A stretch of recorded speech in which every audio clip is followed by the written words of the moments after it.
Master Black Belt Certification. About us.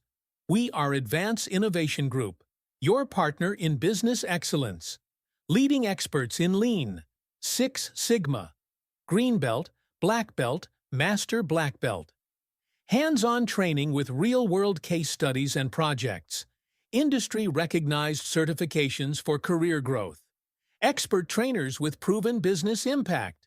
Trusted by companies to optimize processes and improve efficiency. Module 3. Interpersonal Skills for MBBs. Being a Master Black Belt isn't just about data and tools, it's about people.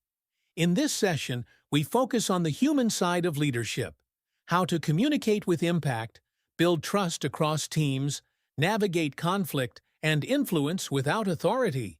Because the ability to connect, listen, and lead through relationships is what truly sets a great MBB apart.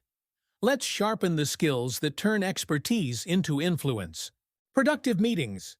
Although individual team members perform assignments between team meetings, much of the team's work gets done when all team members are together during meetings. Many people dislike meetings. However, productive meetings enhance the chance of having a successful project. Just like other processes, meetings can be studied and constantly improved. It is difficult to have productive meetings because few people know the rules and skills needed for such meetings. In fact, the goal of having constantly improved meetings may be as hard for the team to reach as the improvement goals set for the project. The best way to have productive meetings is to follow the guidelines given below from the start of the project, when the members expect to learn new ways of working together. Use agendas. Each meeting must have an agenda, preferably one drafted at the previous meeting and developed in detail by one or two members prior to the actual meeting. It should be sent to participants in advance, if possible.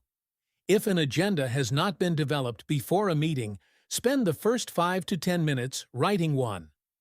Agendas should include the following information: the agenda topics, including perhaps a sentence or two that defines each item and why it is being discussed, presented in a logical order so that items that need to be decided first are addressed first.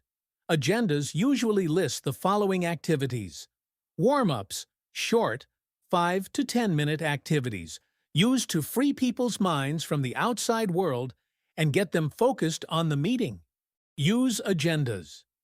Each meeting must have an agenda, preferably one drafted at the previous meeting and developed in detail by one or two members prior to the actual meeting. It should be sent to participants in advance, if possible. If an agenda has not been developed before a meeting, spend the first 5 to 10 minutes writing one. Agendas should include the following information: the process to be used in coming to a decision. Example: brainstorming, affinity process, multi-voting, etc. And not simply state, discuss. Agendas usually list the following activities: a quick review of the agenda.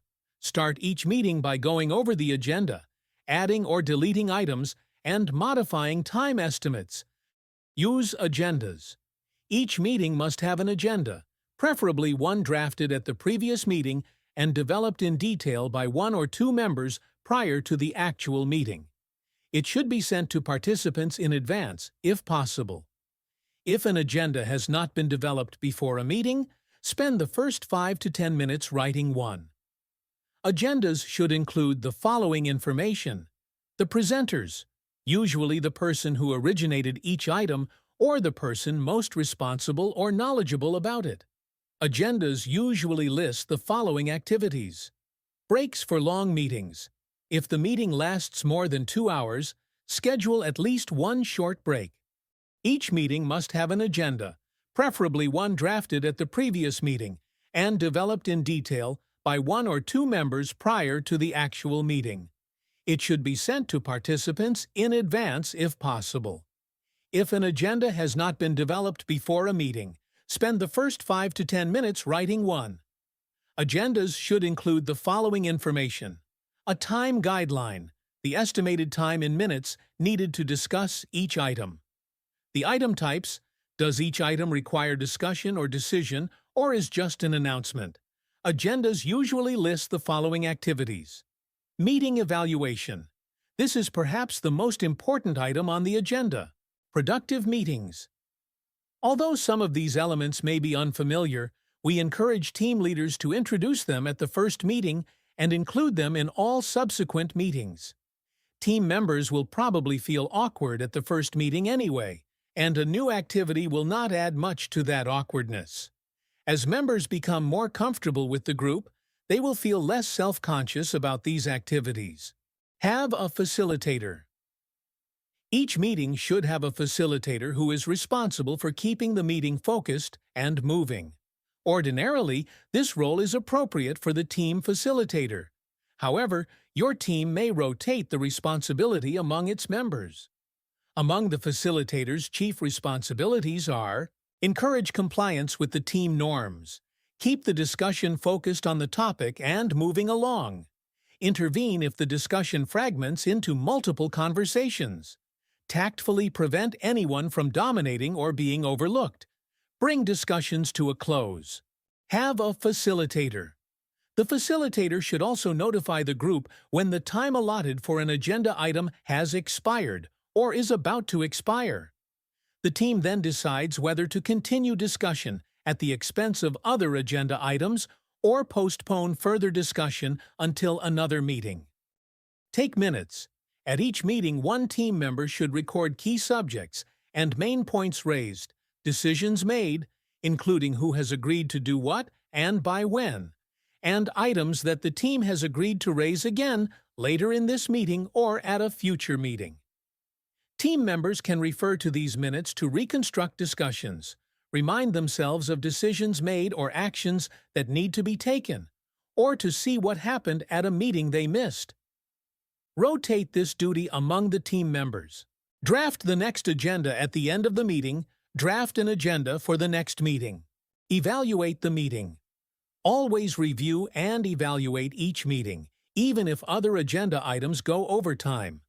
The evaluation should include decisions on what will be done to improve the meeting next time and helpful feedback to the team leader. Adhere to the 100-mile rule. Once a meeting begins, everyone is expected to give it their full attention. No one should be called from the meeting unless it is so important that the disruption would occur even if the meeting was 100 miles away from the workplace. The 100-mile rule will need to be communicated, perhaps repeatedly, to those who keep taking phone messages or would interrupt the team's work for other reasons. Managing conflict. Recognizing and resolving conflicting needs. If you are out of touch with your feelings or so stressed that you can only pay attention to a limited number of emotions, you won't be able to understand your own needs. If you don't understand your deep-seated needs, you will have a hard time communicating with others and staying in touch with what is really troubling you. For example, couples often argue about petty differences, the way she hangs the towels, the way he parts his hair, rather than what is really bothering them. Healthy and unhealthy ways of managing and resolving conflict. Conflict triggers strong emotions and can lead to hurt feelings, disappointment, and discomfort. When handled in an unhealthy manner, it can cause irreparable rifts, resentments, and breakups. But when conflict is resolved in a healthy way, it increases our understanding of one another, builds trust, and strengthens our relationship bonds. 4 key conflict resolution skills. The ability to successfully manage and resolve conflict depends on 4 key skills. Together, these 4 skills form a 5th skill that is greater than the sum of its parts.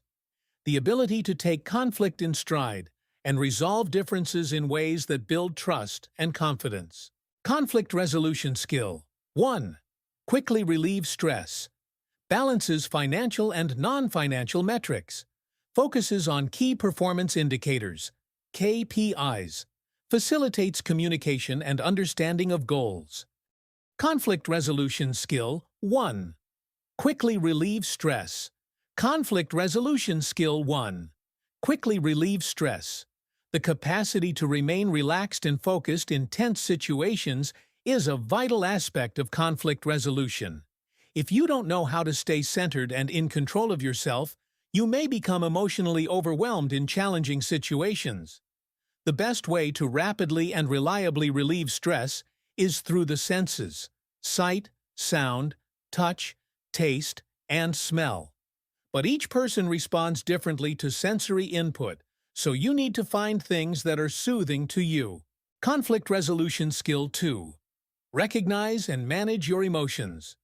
Conflict Resolution Skill 2. Recognize and manage your emotions. Emotional awareness is the key to understanding yourself and others.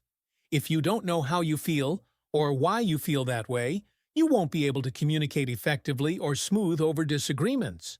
Although knowing your own feelings may seem simple, many people ignore or try to sedate strong emotions like anger, sadness, and fear. But your ability to handle conflict depends on being connected to these feelings. If you're afraid of strong emotions, or if you insist on finding solutions that are strictly rational, your ability to face and resolve differences will be impaired. Conflict Resolution Skill 3. Improve your nonverbal communication skills. Conflict Resolution Skill 3. Improve your nonverbal communication skills. The most important information exchanged during conflicts and arguments is often communicated nonverbally. Nonverbal communication includes eye contact, facial expression, tone of voice, posture, touch, and gestures. When you're in the middle of a conflict, paying close attention to the other person's nonverbal signals may help you figure out what the other person is really saying. Respond in a way that builds trust and get to the root of the problem.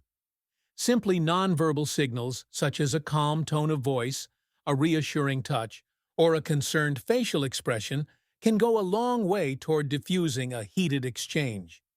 Facilitates communication and understanding of goals. Conflict Resolution Skill 4. Use humor and play to deal with challenges. You can avoid many confrontations and resolve arguments and disagreements by communicating in a playful or humorous way. Humor can help you say things that might otherwise be difficult to express without creating a flap. However, it's important that you laugh with the other person, not at them. When humor and play are used to reduce tension and anger, reframe problems, and put the situation into perspective, the conflict can actually become an opportunity for greater connection and intimacy. Tips for managing and resolving conflict. Managing and resolving conflict requires emotional maturity, self-control, and empathy. It can be tricky, frustrating, and even frightening. You can ensure that the process is as positive as possible by sticking to the following conflict resolution guidelines. 1. Make the relationship your priority. Maintaining and strengthening the relationship rather than winning the argument should always be your first priority. Be respectful of the other person and his or her viewpoint. 2. Focus on the present. If you're holding on to old hurts and resentments, your ability to see the reality of the current situation will be impaired. Rather than looking to the past and assigning blame, focus on what you can do in the here and now to solve the problem. 3. Pick your battles. Conflicts can be draining, so it's important to consider whether the issue is really worthy of your time and energy. Maybe you don't want to surrender a parking space if you've been circling for 15 minutes. But if there are dozens of spots, arguing over a single space isn't worth it. 4. Be willing to forgive. Resolving conflict is impossible if you're unwilling or